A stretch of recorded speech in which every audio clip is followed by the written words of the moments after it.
1999 की बात है। नाटो का ऑपरेशन एलाइड फोर्स चल रहा था। लक्ष्य था यूगोस्लाविया में सर्बिया की सेना को कमजोर करना। सर्बियाई एयर डिफेंस दुनिया के सबसे आधुनिक सिस्टम्स में से एक थी, मगर अमेरिका ने अपना गुप्त हथियार तैनात कर दिया।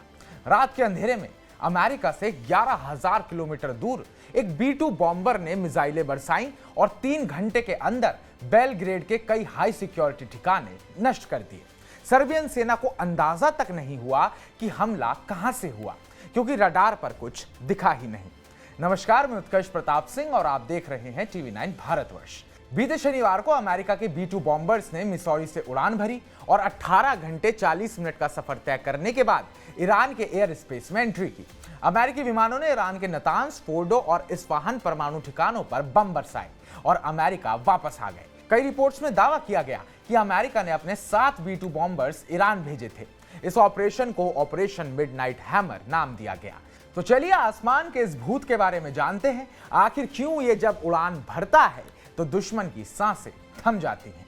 B-2 बॉम्बर कोई आम जेट नहीं है, बल्कि एक फ्लाइंग विंग है। जी हाँ, सिर्फ एक फ्लाइंग विंग, यानी कोई टेल या बॉडी नहीं, बस पंखों का एक विशालकाय ढांचा।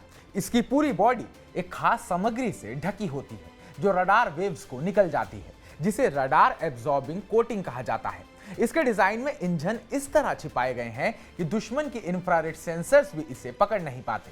इसे अमेरिका की कंपनी नॉर्थरॉप ग्रूमन ने साल 1993 में बनाया था। इसलिए इस विमान को आसमान का भूत भी कहा जाता है, क्योंकि यह दिखता नहीं, बस मारता है। B-2 का इस्तेमाल बहुत चुनिंदा मिशनों में ही किया जाता है, क्योंकि इसकी कीमत ही नहीं, टेक्नोलॉजी भी इतनी एडवांस है कि अमेरिका नहीं चाहता ये किसी भी हाल में लीक हो। B-2 जब किसी मिशन पर जाता है तो उसमें टेक्नीशियनों से लेकर ग्राउंड स्टाफ तक सबकी एक्टिविटी क्लासिफाइड होती है। यहां तक कि कभी-कभी पायलट्स को भी मिशन की पूरी जानकारी नहीं दी जाती। B-2 स्पिरिट सिर्फ एक बमवर्षक नहीं, बल्कि एक साइकोलॉजिकल वेपन है। जी हाँ, साइकोलॉजिकल वेपन मतलब जैसे किसी देश को यह पता चलता है कि B-2 को एक्टिव किया गया है, उस देश की सैटेलाइट, रडार और एयर डिफेंस के पसीने छूट जाते हैं, क्योंकि उन्हें पता है अगर B-2 आया तो तबाही होकर ही रहेगी। पर दुनिया के सबसे उन्नत तकनीक के बॉम्बर्स भी दुर्घटना से अछूते नहीं रहे। 2008 में एक B-2 बॉम्बर टेक ऑफ के वक्त दुर्घटनाग्रस्त हो गया, जिसका कारण सेंसर्स में नमी आने से सॉफ्टवेयर ने गलत डेटा पकड़ लिया और विमान ने अचानक जमीन पर झपट्टा मार दिया। दोनों पायलट तो बच गए, पर विमान पूरी तरह नष्ट हो गया।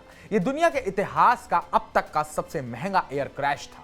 अमेरिका के पास 21 B-2 हुआ करते थे, पर अब 19 ही बचे हैं। 2 दुर्घटनाग्रस्त हो चुके हैं, एक 2008 में तो दूसरा 2022 में।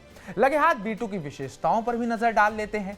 अगर B-2 की विशेषताओं की बात करें तो इसकी हथियार क्षमता 18,000 किलो बम और न्यूक्लियर बम ले जाने की है। अगर रफ्तार की बात करें तो 1000 किलोमीटर प्रति घंटे की रफ्तार से यह उड़ान भर सकता है। अगर इसकी रेंज की बात करें तो बिना रिफ्यूलिंग के 11,000 किलोमीटर की उड़ान भर सकता है। अगर बात करें इसके रडार पर दिखाई देने के, तो इसको रडार पर देख पाना बहुत ही मुश्किल है, या यूं कहें कि लगभग नामुमकिन है। अगर परमाणु हमले की बात करें तो हाँ, B-2 B-61 और B-83 बॉम्ब्स के साथ परमाणु हमला करने में सक्षम है। इसके बाद अगर इसकी कीमत की बात करें, जो इसकी सबसे बड़ी बात है, तो 17,000 करोड़ रुपए का एक B-2 विमान आता है। दुनिया में बहुत से खतरनाक हथियार बने, पर B-2 स्पिरिट उनमें से सबसे चुपचाप मार करने वाला और सबसे ज्यादा डराने वाला साबित हुआ। यह एक ऐसा विमान है जो ना दिखता है ना आवाज करता है, सिर्फ तबाही के बाद उसका नाम सामने आता है। और इसलिए जब कोई देश अमेरिका से भिड़ने की सोचता है तो सबसे पहला ख्याल आता है, क्या B-2 उड़ चुका है? तो हमारी इस पूरी रिपोर्ट पर आपका क्या कहना है, आपकी क्या राय है, कमेंट बॉक्स में कमेंट कर हमें जरूर बताइएगा। बाकी ताजा अपडेट्स पाने के लिए TV9 भारतवर्ष को सब्सक्राइब कीजिएगा।